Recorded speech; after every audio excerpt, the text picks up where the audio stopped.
The book of Joshua, chapter 4.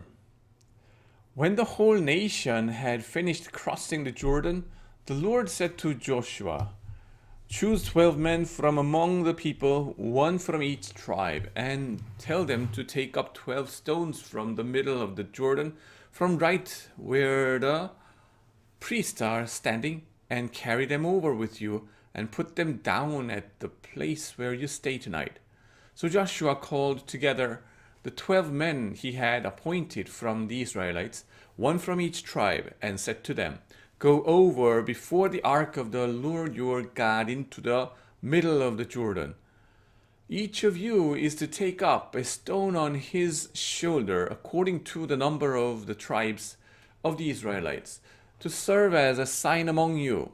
In the future, when your children ask you, 'What do these stones mean?'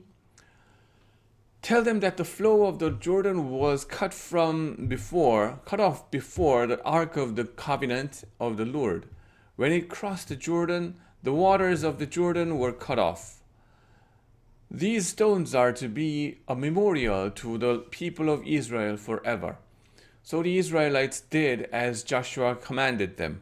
They took 12 stones from the middle of the Jordan, according to the number of the tribes of the Israelites, as the Lord had told Joshua.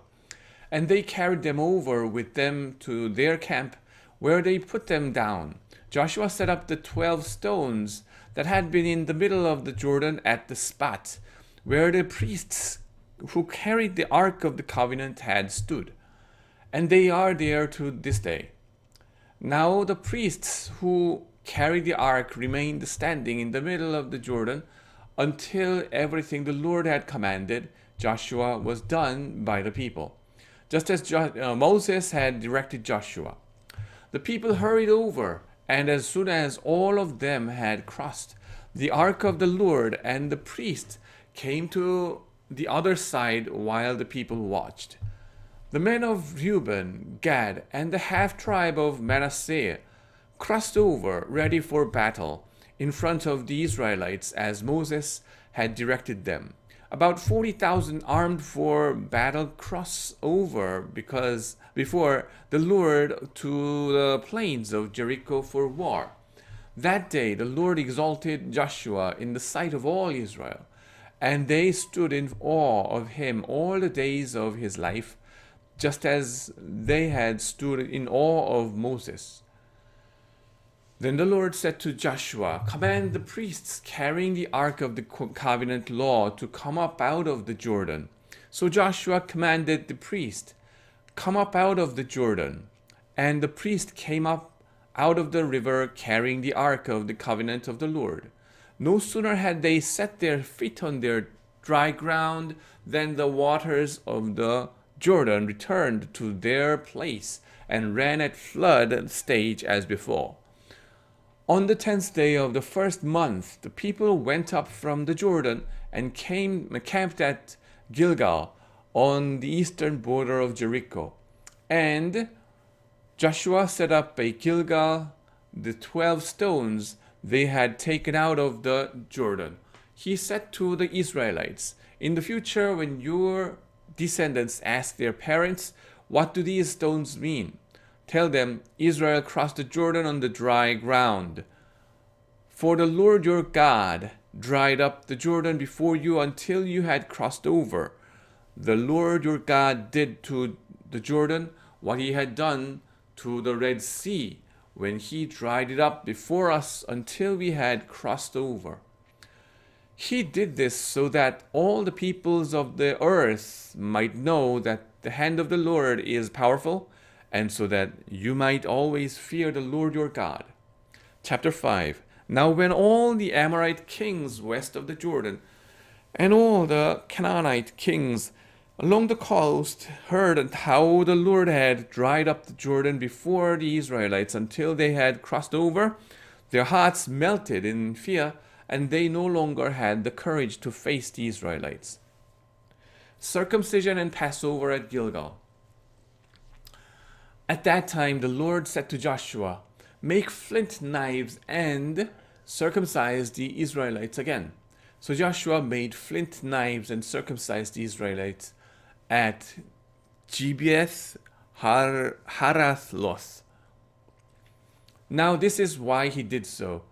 All those who came out of Egypt, all the men of military age, died in the wilderness on the way after leaving Egypt. All the people that came out had been circumcised, but all the people born in the wilderness during the journey from Egypt had not. The Israelites had moved about in the wilderness 40 years until all the men who were of military age when they left Egypt had died, since they did not obey the Lord. For the Lord had sworn to them that they would not see the land he had solemnly promised their ancestors to give us, a land flowing with milk and honey. So he raised up their sons in their place, and these were the ones Joshua circumcised. They were still uncircumcised before, because they had not been circumcised on the way. And after the whole nation had been circumcised, they remained there where they were in camp until they were healed. Then the Lord said to Joshua, "Today I have rolled away the reproach of Egypt from you." So the place has been called Gilgal to this day. On the evening of the 14th day of the month, while camped at Gilgal on the plains of Jericho, the Israelites celebrated the Passover. The day after the Passover, that very day, they ate some of the produce of the land, unleavened bread and roasted grain. The manna stopped the day after they ate this food from the land. There was no longer any manna for the Israelites, but that year they ate the produce of Canaan. The fall of Jericho. Now when Joshua was near Jericho, he looked up and saw a man standing in front of him with a drawn sword in his hand. Joshua went up to him and asked, "Are you for us or for our enemies?" "Neither," he replied, "but as commander of the army of the Lord, I have now come." Then Joshua fell face down to the ground in reverence and asked him, "What message does my Lord have for his servant?" The commander of the Lord's army replied, "Take off your sandals, for the place where you are standing is holy." And Joshua did so. Chapter 6. Now the gates of Jericho were securely barred because of the Israelites. No one went out and no one came in. Then the Lord said to Joshua, "See, I have delivered Jericho into your hands, along with its kings and its fighting men. March around the city once with all the armed men. Do this for 6 days. Have 7 priests carry trumpets of ram's horns in front of the ark. On the 7th day, march around the city 7 times with the priest blowing the trumpets. When you hear them sound a long blast on the trumpets, have the whole army give a loud shout, and the wall of the city will collapse, and the army will go up, everyone straight in." So Joshua son of Nun called the priest and said to them, "Take up the ark of the covenant of the Lord and have 7 priests carry trumpets in front of it." And he ordered the army, "Advance, march around the city with the armed guard going ahead of the ark of the Lord." When Joshua had spoken to the people, the 7 priests carrying the 7 trumpets before the Lord went forward, blowing their trumpets, and the ark of the Lord's covenant followed them. The armed guard marched ahead of the priest who blew the trumpets, and the rear guard followed the ark. All this time the trumpets were sounding, but Joshua had commanded the army, "Do not give a war cry. Do not raise your voices. Do not say a word until the day I tell you to shout. Then shout." So he had the ark of the Lord carried around the city, circling it once. Then the army returned to camp and spent the night there. Joshua got up early the next morning, and the priest took up the ark of the Lord. The 7 priests carrying the 7 trumpets went forward, marching before the ark of the Lord and blowing the trumpets. The armed men went ahead of them, and the rear guard followed the ark of the Lord, while the trumpets kept sounding. So in the second day, they marched around the city once and returned to the camp. They did this for 6 days. On the 7th day, they got up at daybreak and marched around the city 7 times in the same manner, except that on that day they circled the city 7 times. The 7th time around, when the priests sounded the trumpet last, Joshua commanded to the army, "Shout, for the Lord had given you the city. The city and all that is in it are to be devoted to the Lord.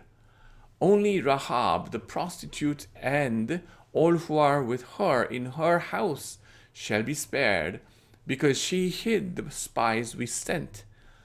But keep away from the devoted things, so that you will not bring about your own destruction by taking any of them.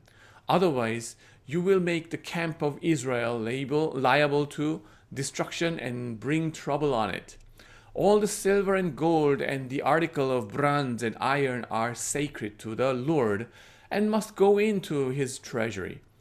When the trumpets sounded, the army shouted, and at the sound of the trumpet, when the men gave a loud shout, the wall collapsed. So everyone charged straight in, and they took the city. They devoted the city to the Lord and destroyed it with the sword, every living thing in it, men and women, young and old, cattle, sheep and donkeys. Joshua said to the 2 men who had spied out the land, "Go into the prostitute's house and bring her out, and all who belong to her, in accordance with your oath to her." So the young men who had done the spying went in and brought out Rahab, her father and mother, her brothers and sisters, and all who belonged to her. They brought out the entire family and put them in a place outside the camp of Israel. Then they burned the whole city and everything in it. But they put the silver and gold and the articles of bronze and iron into the treasury of the Lord's house. But Joshua spared Rahab the prostitute with her family and all who belonged to her, because she hid the men Joshua had sent as spies to Jericho, and she lives among the Israelites to this day. At that time Joshua pronounced this solemn oath, "Cursed before the Lord is the one who undertakes to rebuild this city Jericho." Amen.